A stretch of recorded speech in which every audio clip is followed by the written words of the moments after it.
Hi guys, welcome back to my channel. This month we're talking about Roman Britain in my journey through British history. So this month I read two books about Roman British history, and the first book I read was this one on my Kindle, Boudica, Dreaming the Eagle by Manda Scott. This is the first book of a trilogy about, obviously, Boudica. As I mentioned in the last book that I read, I didn't feel that there was a lot of focus on the culture of Iron Age Britain, and I thought this book did a really good job of trying to bring that era to life. One thing that I find so interesting is how authors of fiction are able to bring stories to life while still retaining so much historical accuracy. That is exactly what Manda Scott did in this book. So it was so interesting to me to read the story of Boudica's rebellion and get an idea of what the picture was like before. So between the invasions, the first invasion of Julius Caesar, which failed, and then there were, I think, around 100 years before there was a successful invasion of Britain, and the changing environments in Britain and the tribal kings, and how some of them had relationships with Rome and relied on Rome for trade, and it kind of invited the invasion, and some of them were very much against the invasion, and as with the Iceni people, like rebelled against Roman rule, and the impact of the Druids. And there's an island that I had never heard of off the coast of Wales, which was like the actual holy island where Druids went to learn, and the Romans tried to take down the Druids by invading that island and wiping them out, and all of this actually happened, and I learned it in this book.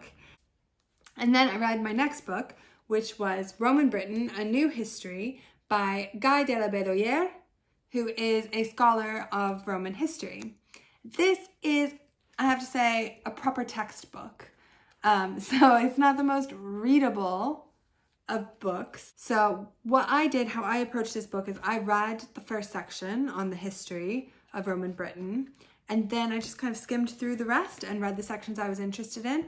So one of the things I was really interested in was religion in Roman Britain. And part of that, I would say, is because one of the places we visited this month was a Mithraeum in London. So I'll insert some footage here, and this footage includes some videos we took at the Museum of London, which has a big exhibit on Roman London, as well as the London Mithraeum, and as well as the Ampitheatre under Guildhall in London. So I'll insert that footage now.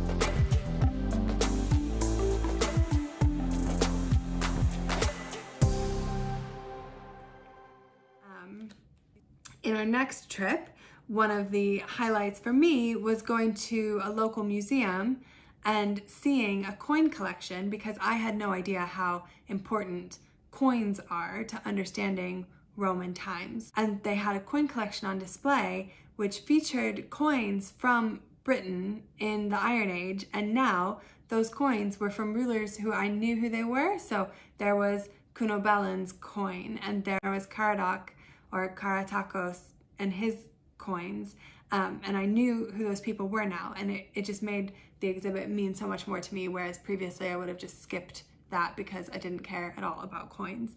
But now I have a new appreciation for that, so I really enjoyed that. I'll insert a tiny video clip here.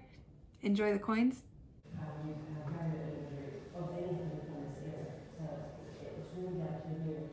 Yeah, so that brings me to our next trip in February, which was to the town of Chichester. Chichester is an interesting town. It is on the south coast of Britain, and it's probably territory of one of those tribes I mentioned that was friendly to Rome. The Romans came in, they built baths, they built villas, they built walls, and there's all that evidence in Chichester, and I'll insert some footage here.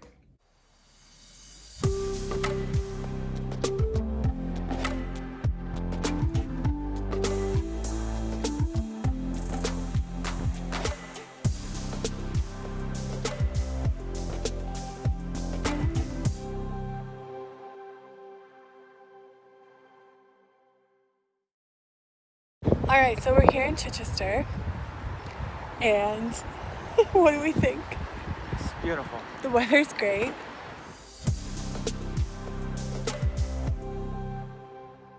So one of the things we learned yesterday is that the stone that was used to build these walls might have been from Fishbourne Palace after it was destroyed. So that's cool.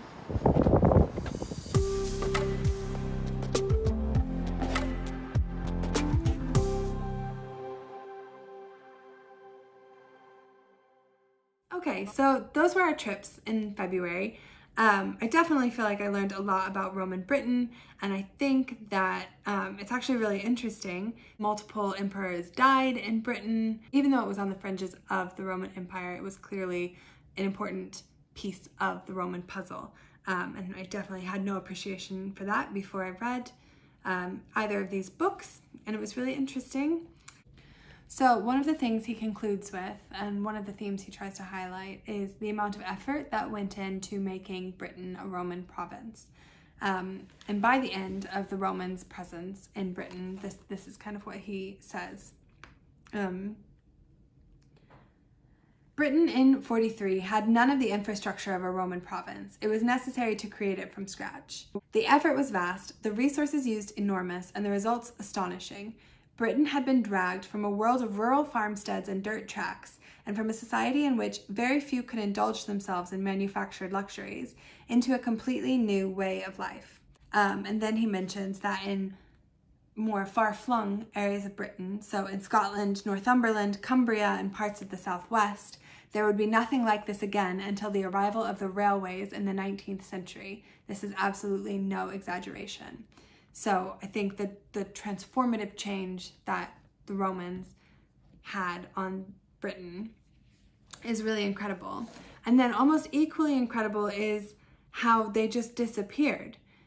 Society in Britain fragmented, creating the building blocks for a different way of life based on regional kingdoms where patronage and power derived their strength from other sources. So some of those other sources include the church. So by this point, Christianity had found a foothold in Britain, and some of those other sources include the Angles and the Saxons, which brings us to next month. So in March, we're focusing on Anglo-Saxon Britain and the Vikings, I think. So yeah, in conclusion, I again learned a ton that I had no appreciation for before. This has been fun, and I'm looking forward to learning about the Anglo-Saxon period next month, and I'll bring you a new video then. Thanks for watching. Bye. By Guy de la Bédoyère. French. Guy?